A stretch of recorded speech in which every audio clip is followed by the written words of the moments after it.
Saya tekankan sama kau, ya, kau coba-coba bermain rasis, radikal, kau camkan itu kadrun, saya sampaikan. Saya mengajak seluruh elemen masyarakat, mari kita bersatu, berkumpul untuk mengusir FPI. Sudah saatnya kita bertindak, karena selama ini kita membiarkan mereka merajalela, bertindak seenak-enaknya, sesuka hatinya. Saya mengatakan perang dengan FPI, bubarkan FPI. Mari kita bersatu semuanya, bergerak untuk mengusir FPI dari Indonesia. FPI adalah fakir peminta intelektual di bawah asuhan si Risi Kundruwo. Para pengikut-pengikutnya semua adalah asu babi ngepet yang lapar sajen. Jangan ganggu Indonesia. Kalian tidak usah berkoar-koar. Itu si Risi Kundruwo imam apa? Imamnya FPI, tidak usah macam-macam. Iya juga sih, dia kan sedang menyebut Om Swastiastu. Kirain menghormatin agama istrinya, gak taunya dia yang Buddha. Dulu aja Ahok dicaci maki, katanya nggak boleh memilih pemimpin kafir. Bahkan Pak Jokowi ngomong revolusi mental. Apakah itu Pak Jokowi dianggap makar ketika itu? Enggak. Pak Jokowi mana Pak Jokowi? Pak Jokowi sudah, ya pasti turun. Kalau saya jadi Jokowi, saya akan berdiri di sini. Tapi nggak mungkin, gitu kan? Itulah yang saya katakan, Indonesia ini sakit, nggak ada obatnya, kecuali istana itu ditelan bumi likuifaksi. Nah, baru hilang. Pak Jokowi, kalau ada demo lagi, saya tunggu di sini, ngobrol di sini. Mau pahala sama saya di sini. Tapi kalau saya jadi polisinya, malu saya. Kalau saya jadi polisinya, tak buka seragam, mundur dari polisi saya. Kalau ada orang non muslim, orang kafir, menghina agama, menghina Allah, potong Omnibus Law, undang-undang cilaka. Kita akan melihat kalau memang Allah berkehendak, maka tidak lama waktunya kita akan melihat tumbangnya rezim ini di hadapan manusia. Amin ya Allah ya Rabbal. Allahu Akbar.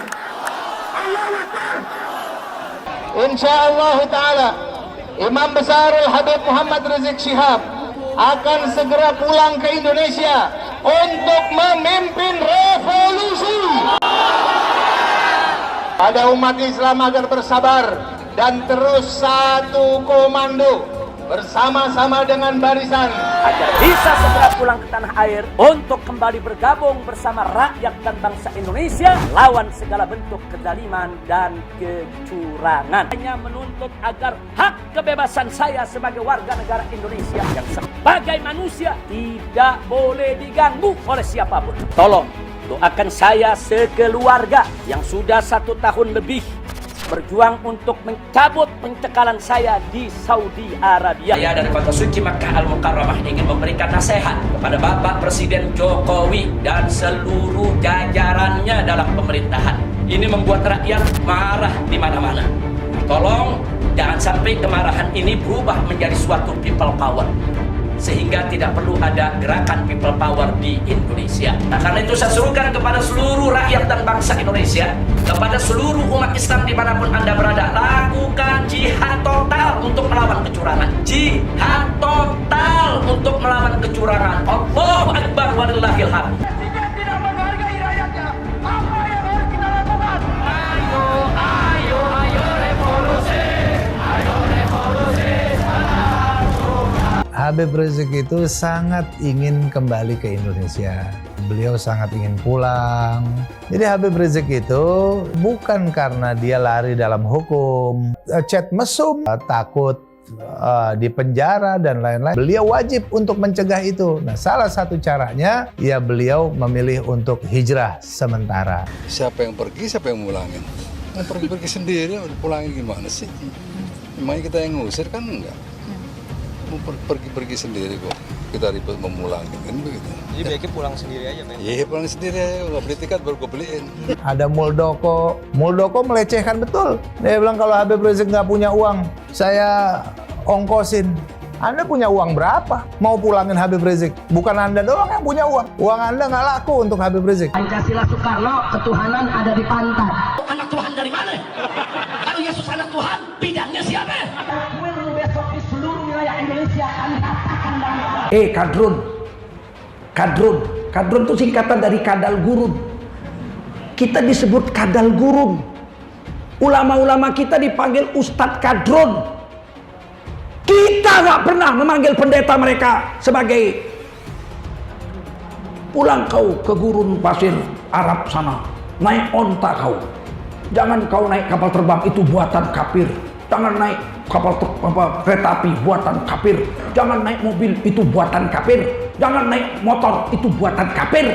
Pulanglah kau ke Mekah, naik onta, minum pipis onta. Kadal gurun, kadron. Padahal dia minoritas. Dia mulai. Kau pertama kafir, kedua goblok. Kitab Bible Kristen itu bohong. Saya bukan mengatakan Bible Kristen fiksi. Bible Kristen itu palsu. Karena di salib itu ada jin kafir. Karena di salib itu ada jin kafir. Karena di salib itu ada jin kafir. Haleluya. Kemudian na'udzubillah min dzalik. Anda pilih orang kafir, berarti Anda telah menyerahkan urusan umat Islam ke tangan orang kafir. Gus Dur itu buta mata juga buta hati. Jarang, saya belum pernah nengok Cina kerasukan setan. Pernah tak Ahok itu kerasukan setan? Enggak, setannya juga pernah. Karena sesama setan dilarang saling menggoda. Saya nggak pernah mundur untuk kebenaran, keadilan, kejujuran. Dan peri kemanusiaan, gue nggak pernah mundur. Dan gue gak pernah takut juga sama lu. Siapapun yang rasis, gue akan hadapin. Gue bilang. Karena rasis itu dia berperi kemanusiaan. Karena saya ditanya dulu kan, kamu nyesel gak statement kamu di Pulau Seribu sehingga masih masuk penjara? Tidak pernah nyesel. Karena saya mengatakan kebenaran. Kalau itu ada ormas yang seperti itu, ya kita gebuk. Gebuk kita tendang. Sudah jelas itu. Jangan ditanyakan lagi. Hai teman-teman, saya mau memperlihatkan transaksi saya hari ini lakukan trading di eToro. Ini bukti transaksi saya untung $4.500 US, itu sekitar 68 juta rupiah. Semua keuntungan bisa saya dapatkan dengan fasilitas copy trading di eToro. Kalau saya bisa, kalian juga bisa guys. Oke, itu yang mau saya tunjukkan. Like video ini sekarang juga dan gunakan link di kolom deskripsi, maka kalian berhak dapat bonus kalian. Promo ini ada masa waktunya, jadi jangan ketinggalan. Bukan cuma itu saja, transaksi tidak dikenakan fee, baik itu investasi saham, trading forex, komoditas, bitcoin, dan lainnya. Kalian bisa melakukan transaksi berapa kali pun atau unlimited trading. Dan tidak ada fee sama sekali. Jika transaksi di tempat lain sudah berapa fee-nya. Setelah nonton video ini, ayo bergabung dengan eToro hari ini, gratis dan tidak ada minimal deposit. Pastikan kalian menggunakan link di kolom deskripsi untuk mendapatkan welcome bonus. Kalian bisa menggunakan bonus $100.000 di akun virtual untuk latihan. Bukan cuma itu, kalian akan dapat kelas trading online gratis senilai 3 juta rupiah atau $200 jika kalian deposit di bulan ini. Selamat menonton guys, enjoy! Hai semua, dengan saya Jonas Leong. Terima kasih banyak buat kalian penonton setia yang selalu menonton di channel ini. Saya secara personal sangat menghargai waktu kalian. Dan saya sudah menganggap kalian sebagai family karena kalian selalu support di channel ini. Bagi kalian yang selalu menuliskan opini kalian di kolom komen, saya baca komen kalian satu persatu. Saya baca komen kalian untuk mengetahui opini kalian, tanggapan kalian, dan masukan kalian sangat berguna untuk video selanjutnya. Terima kasih banyak buat kalian yang selalu menekan tombol like di awal video.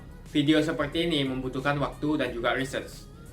Dan ini semua gratis untuk kalian. Jadi pastikan kalian menekan tombol like-nya, supaya saya mengetahui kalian menyukai konten yang saya bagikan. Bagi kalian yang berminat dengan investasi, silahkan tekan link di kolom deskripsi. Thank you. Sebuah organisasi yang membuat, boleh dikatakan Ibu Lamria Buru Manulang yang didatangi oleh sekelompok yang karena bahasanya tidak boleh berjualan. Oleh karena itu, untuk sama-sama melihat, membela, kebenaran tetap dibela. Kebenaran tetap dibela. Dan kami mohon, tidak ada unsur sara di sini. Saya tekankan sama kau.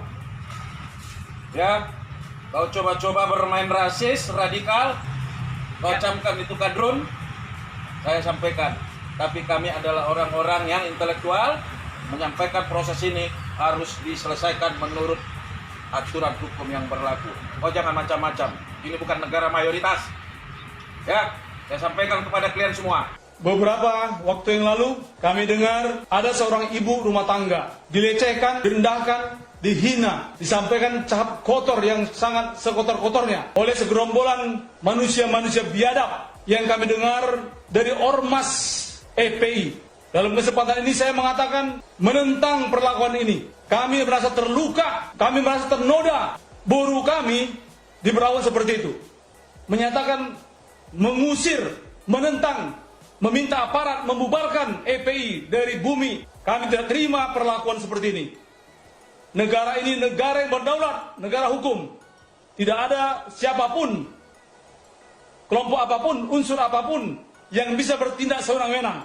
Oleh karena itu, sekali lagi saya katakan, kami menentang EPI. Saya mengajak seluruh elemen masyarakat, mari kita bersatu, berkumpul untuk mengusir EPI. Sudah saatnya kita bertindak, karena selama ini kita membiarkan mereka merajalela, bertindak seenak-enaknya, sesuka hatinya. Saya mengatakan perang dengan EPI, bubarkan EPI. Mari kita bersatu semuanya, bergerak untuk mengusir EPI dari Indonesia. Saya rakyat NKRI, maju bersama Bapak Jokowi, Presiden Republik Indonesia. Kalau ada yang macam-macam dengan beliau, hadapi saya dulu. FPI adalah fakir peminta intelektual di bawah asuhan si Risi Kundruwo. Para pengikut-pengikutnya semua adalah asu babi ngepet yang lapar sajen. Jangan resahkan Indonesia. Saya rakyat NKRI. Saya bukan orang Arab. Saya orang Bugis Makassar, keturunan India. Saya bukan buser. Saya bukan ustaz. Saya bukan kiai. Saya bukan si Habib. Saya adalah umat muslim NU standar pabrik bertempelkan Allah Muhammad. Jangan ganggu Indonesia. Kalian tidak usah berkoar-koar. Itu si Risi Kundruwo imam apa? Imamnya FPI. Tidak usah macam-macam. Kalian sudah keterlaluan. Aparat dibikin seperti anarkis. Sampai berdarah. Saya juga keluarga Polri dengan TNI tidak terima perlakuan itu. Hadapi saya dulu. Di mana kamu hadapi sama saya? Tidak usah macam-macam. Siapa yang di FPI yang jago-jago ilmunya, hadapi saya dulu. Ayo di mana ketemu sama saya? Kalau kamu mati, mayat kau dikirim ke Natuna, disedekahkan sama ikan-ikan di sana. Tidak usah macam-macam. Jangan resahkan NKRI. Tidak usah main-main. Dan saya tidak perlu membahas tentang RUU Cipta Karya. Itu sudah ketetapan negara. Jangan ganggu ketentraman rakyat Indonesia. Saya tidak setuju. Tidak usah macam-macam.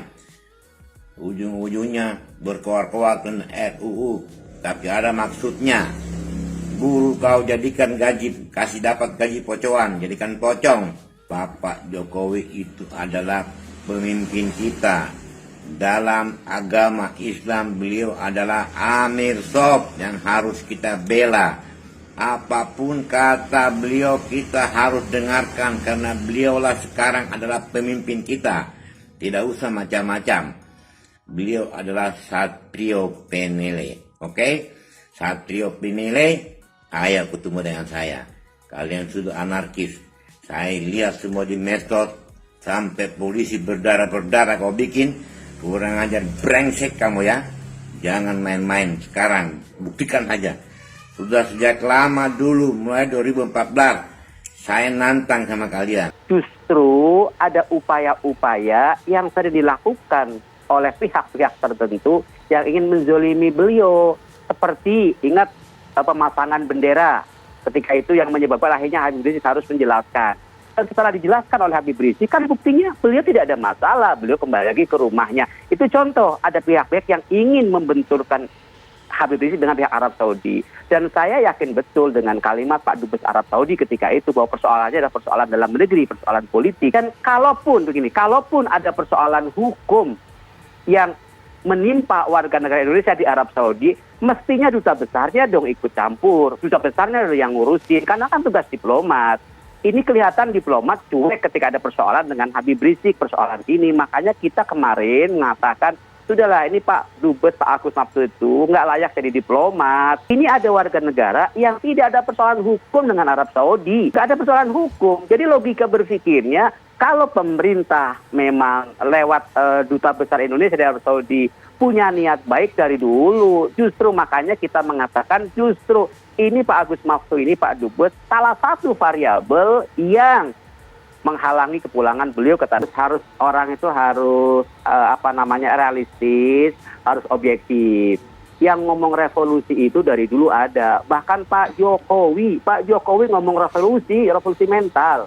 Apakah itu Pak Jokowi dianggap makar ketika itu? Enggak. Jadi pertama saya tegaskan, enggak boleh satu kebenaran itu didominasi oleh satu kelompok yang berkuasa. Pokoknya kalau enggak dari kami itu salah, yang benar dari kami. Pokoknya kalau hoax itu menurut kami, kalau menurut itu enggak boleh. Ingat, sehingga kata revolusi itu juga enggak boleh didiktatori oleh satu kelompok. Masih tanya dulu dong, ketika Pak Jokowi ngomong revolusi mental, kan orang tanya maksudnya apa. Nah ketika kemudian keluar kalimat revolusi, ya tanyakan dulu. Dan Habib Rizik sudah mengatakan bahwa revolusi akhlak itu yang penting. Karena beliau Muslim, maka beliau ingin ada revolusi dari sudut pandang keyakinan beliau, bukan dari sudut pandang yang di luar agama Islam.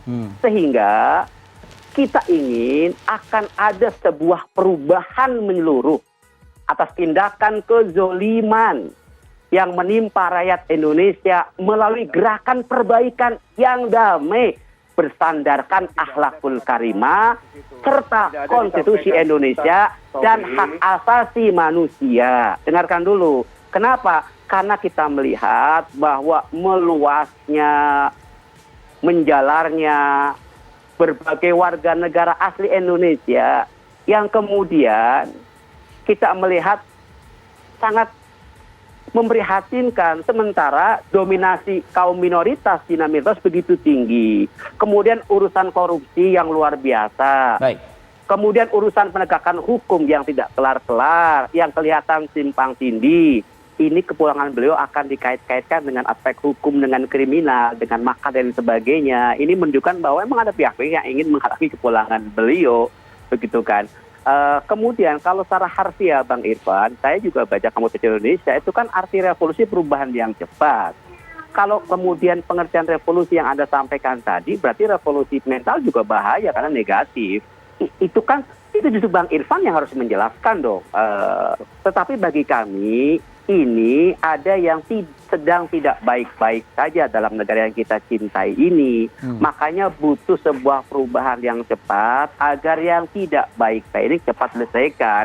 Kan kalau ada penyakit ya bagusnya cepat diselesaikan. Jangan kemudian dibiarkan menjadi bumerang buat si pasien itu sendiri. Nah kita kan lihat persoalan itu. Adapun kemudian mereka mengkait-kaitkan terhadap penista agama masih sangat dibiarkan, ya ada proses hukum yang kelihatan tumpul, kemudian ada eksploitasi warga negara Indonesia asli dibandingkan dengan kaum minoritas, ya kan ini ekonomi yang sekarang kita rasakan, kemudian sudut politik yang kelihatannya harus dipaksakan oleh sebuah kekuasaan yang sedang berkuasa. Kalau tidak dari kelompoknya salah, harus ikut. Ini kan sesuatu yang sedang tidak baik-baik saja. Dan muncul undang-undang yang rakyat menolaknya. Yang terakhir, undang-undang cipta kerja kurang apa? Majelis Ulama Indonesia sudah menolak. MUI ya menolak. Kemudian NU menolak. Muhammadiyah menolak. Rakyat menolak. Kemudian dipaksakan. Ini kan ada yang sedang tidak baik-baik saja. RUU HIP juga seperti itu. MUI menolak. Ya kan, bukan kami, MUI menolak. Ya kan. Kemudian elemen lain Muhammadiyah pun menolak, kemudian dipaksakan. Ini ada sesuatu yang sedang tidak baik-baik saja. Ada apa dengan Indonesia? Nah ini yang perlu kita menyelamatkan dengan revolusi akhlakul karimah. Nah, kemarin kita lihat bagaimana ulama kita diperlakukan, Imam Besar Habib Rizik Syihab diperlakukan sedemikian rupa. Tapi kita sebagai murid beliau, pecinta beliau, demi Allah kita nggak terima, saudara. Kenapa demikian? Karena bagi kita ini bukan urusan pribadi. Ini urusan darah daging Rasulullah. Ini urusan ulama pejuang syariat Islam yang diperlakukan sedemikian rupa karena kegigihannya dalam perjuangan, saudara. Jamaah di masjid. Di masjid itu orang datang ke masjid orang suci. Masjidnya juga suci. Kemudian rumahnya juga nambah Allah. Masa sih corona mau masuk ke rumah Allah? Kalau ingin ya tidak terterjang oleh corona, dekatilah Allah. Corona itu adalah makhluk Allah. Kita juga makhluk Allah. Corona datang, musibah-musibah datang, tiada lain dan tiada bukan, saudara, Pasti kesalahan ini ada kaitannya. Apa kaitannya? Karena Habib Rizik tidak boleh kembali ke tanah air. Allah Ta'ala murka dan Allah kirimkan corona ke Indonesia sudah. Bahwa ada sebuah upaya sistematis dari kelompok tertentu dompleng pada suasana ini. Ya, saya tidak akan sebutkan pada partainya, itu penuh dengan batu dan alat-alat. Nah, sebenarnya dari hasil investigasi saat ini sudah mengetahui dalam aksi tersebut. Saya juga tidak memberikan toleransi kepada siapapun juga yang akan mengganggu keamanan, yang akan mengganggu proses-proses demokrasi, dan yang mengganggu persatuan negara yang amat kita cintai ini. Saya melihat adanya unjuk rasa penolakan Undang-Undang Cipta Kerja yang pada dasarnya dilatar belakangi oleh disinformasi mengenai substansi dari undang-undang ini dan hoax di media sosial. Jangan ada yang merasa paling benar sendiri dan yang lain dipersalahkan. Jangan ada yang merasa paling agamis sendiri. Lobby khususnya pihak-pihak terkait. Nah, kita minta supaya pemerintah Indonesia memulangkan Habib Rizik, anggota DPR sebagai perwakilan rakyat, mengurusi rakyat Indonesia. Ada rakyat Indonesia yang dicekal di Saudi Arabia, nggak boleh keluar, nggak boleh pulang ke negerinya. Ini ada apa? Nah, sedangkan yang kita tahu, pemerintah Saudi nggak pernah punya kepentingan dengan Habib Rizik. Cabut cekalnya, minta untuk cabut kembali cekalnya supaya bisa pulang. Kalau Habib Rizik saja masih bisa dikerjai seperti itu, bagaimana orang Indonesia yang lain yang di luar negeri? Ya, itu termasuk pembiaran, itu pelanggaran hak asasi manusia. Jadi Habib Rizik itu dia dicekal bukan karena dia lari dalam hukum, bukan karena dia juga lari dalam urusan takut di penjara dan lain-lain, tidak ada sama sekali. Nah, tapi yang beliau lihat di sini adalah bahwa perlakuan semena-mena, kemudian kriminalisasi, sampai Habib Rizik itu dihujani berbagai macam tuduhan-tuduhan sampai 16 kasus. Diciptakan kasus sampai 16. Itu kasus-kasusnya aneh-aneh. Ya, pokoknya dicari-cari, bahkan dibuatkan aneka macam kasus. Nah, yang seperti ini tentunya ini kriminalisasi. Nah, Habib Rizik tidak takut.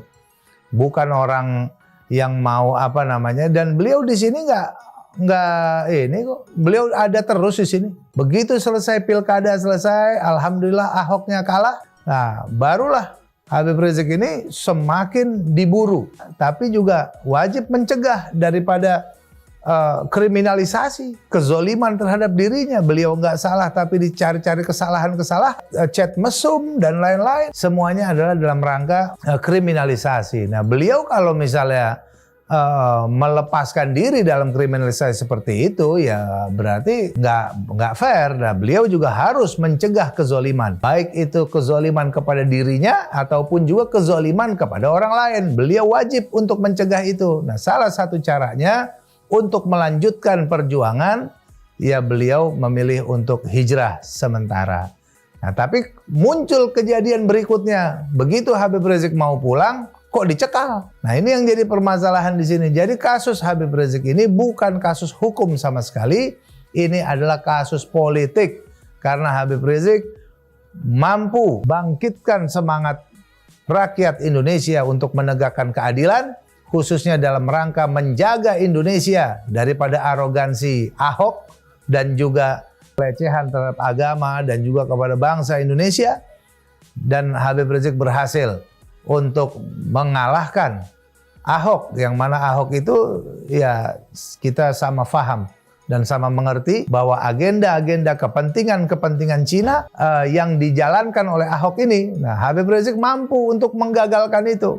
212 itu kurang lebih jutaan orang yang hadir itu. Kurang lebih 7 juta orang. Tapi ternyata reuni 212 itu dihadiri 2 kali lipatnya. Itu tandanya Habib Rizik semakin kuat pengaruhnya di dalam negeri walaupun dia tidak ada di sini. Itu semakin dicintai dan semakin didengar dan semakin ditaati. Ada Muldoko, juga Puan Maharani, ya. Muldoko melecehkan betul. Dia bilang kalau Habib Rizik nggak punya uang, saya ongkosin. Anda punya uang berapa? Mau pulangin Habib Rizik? Bukan Anda doang yang punya uang. Uang Anda nggak laku untuk Habib Rizik. Cuman Anda ini harus tahu gitu. Dan nggak pantas lah, nggak pantas. Tidak profesional. Begitu juga ada Puan Maharani menyatakan pergi sendiri, pulang sendiri. Ini apa ini? Nah, jadi Habib Rizik itu tidak bisa keluar dari Saudi. Hai teman-teman, kalian sudah membuka akun untuk melakukan investasi atau trading? Jika belum, membuka rekening di eToro gratis loh. Bahkan cuma butuh 5 menit saja. Cepat dan simple. Dan semua bisa dilakukan secara online. Sampai saat ini ketika kita mau melakukan investasi saham atau trading forex, kita masih menggunakan cara yang kuno. Seperti kita menelpon banker atau broker yang melakukan atau mengeksekusi transaksi kita. Tapi apakah kalian tahu di eToro kita membeli saham atau forex, kita cuma login, lalu memilih apa yang kita mau, lalu masukin angka berapa banyak yang ingin kita beli, lalu tinggal klik. Sesimpel itu. Sampai saat ini kita bingung mau investasi saham luar negeri, trading forex, komoditas, dan cryptocurrency di mana tepatnya. Kita bisa transaksi semua trading ini di eToro. eToro merupakan one-stop shopping.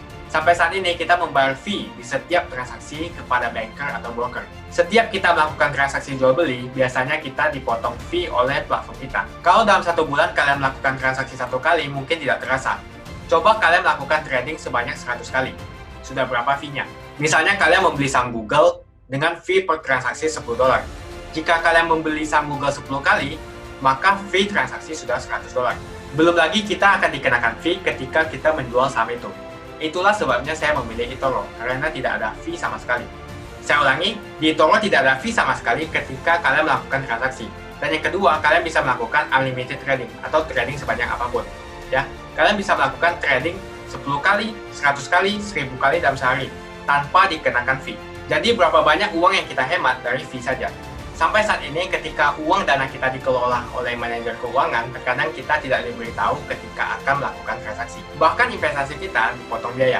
Dan kita dibikin bingung karena kurangnya transparansi. Kita juga bingung memilih investasi manajer yang bagus untuk mengelola investasi kita. Alhasil, investasi kita bukannya untung malah rugi. Bahkan yang lebih ekstrim, kita tertipu oleh manajer investasi yang ilegal. Tapi apakah kalian tahu di eToro ada fasilitas yang namanya copy trade, di mana kita bisa menduplikasikan investasi atau trading yang dilakukan oleh trader profesional. Semua data terbuka dan transparan dan kita bisa melihat performance sampai 10 tahun yang lalu. Dengan fasilitas ini, kamu tidak usah lagi menelpon manajer keuangan kamu untuk melakukan trading. Atau pusing investasi kamu merugi dikelola oleh manajer keuangan. Di eToro kita bisa memilih investor profesional yang sesuai dengan yang kita sukai. Dan di eToro banyak sekali profesional investor yang keuntungannya di atas 50%. Bulan ini saya profit 140%. Jika kalian ingin profit seperti saya, kalian tinggal menggunakan fasilitas copy trade. Jadi ketika saya profit, maka otomatis kalian akan mendapatkan profit. Mau beli saham Google, 1 unitnya mahal. Di eToro kalian bisa beli di bawah 1 unit atau pecahan unit. Contohnya kita membeli saham Google dengan hanya $50 saja, yaitu 0,02 unit. Di platform lain, kalian diwajibkan untuk membeli minimal 1 unit atau $1.500 untuk saham Google. Dengan $50 atau Rp700.000 saja, kalian sudah bisa memiliki saham Google. Menarik bukan? Saya sudah lama menggunakan eToro dan minggu ini saya profit 140%. Jadi bergabunglah dengan eToro dan mulai profit hari ini. Jadi apa yang kalian tunggu? Mendingan kalian cobain sendiri aja deh. Tutorial bisa kalian cek di kolom deskripsi dan kalian harus menggunakan link di kolom deskripsi untuk mendapatkan welcome bonus. Jika tidak, maka tidak akan mendapatkan bonus. Dan gunakan bonus $100.000 di akun virtual Anda untuk mengenal lebih jauh tentang eToro atau bisa digunakan untuk latihan. Bukan cuma itu, kalian akan dapatkan kelas trading gratis yang nilainya Rp3 juta jika kalian deposit di bulan ini. Kasih banyak buat kalian yang nggak skip dan nonton video ini sampai habis. Saya secara personal sangat menghargai waktu kalian. Makasih banyak buat kalian yang sudah tekan tombol subscribe dan makasih banyak buat kalian yang sudah tekan tombol loncengnya. Jangan lupa bagikan informasi ini ke teman atau family Anda. Mungkin teman atau family Anda membutuhkan investasi ini. Oke guys, sekian dulu dari saya. Jangan lupa follow Instagram saya di @johannesleongofficial untuk kata-kata motivasi setiap harinya. Bagi kalian yang termotivasi nonton video ini, ayo like video ini dan subscribe di channel ini. Dan buat kalian yang sudah subscribe di channel ini, jangan lupa tekan tombol loncengnya supaya kalian mendapatkan notifikasi setiap kali saya upload video. Saya menggunakan eToro untuk melakukan investasi. eToro merupakan broker multi aset di mana Anda dapat berinvestasi pada pasar keuangan global. seperti di saham, komoditas, forex, cryptocurrency, atau di ETF. eToro juga dikenal dengan social trading platform, di mana Anda bisa mengcopy transaksi dari trader profesional, sehingga cocok sekali bagi Anda yang sibuk atau tidak memiliki keahlian untuk trading atau berinvestasi sendiri. Misalnya Dave menggunakan eToro untuk menduplikasi aktivitas trading Steve. Jika Steve untung, maka Dave juga untung. Mau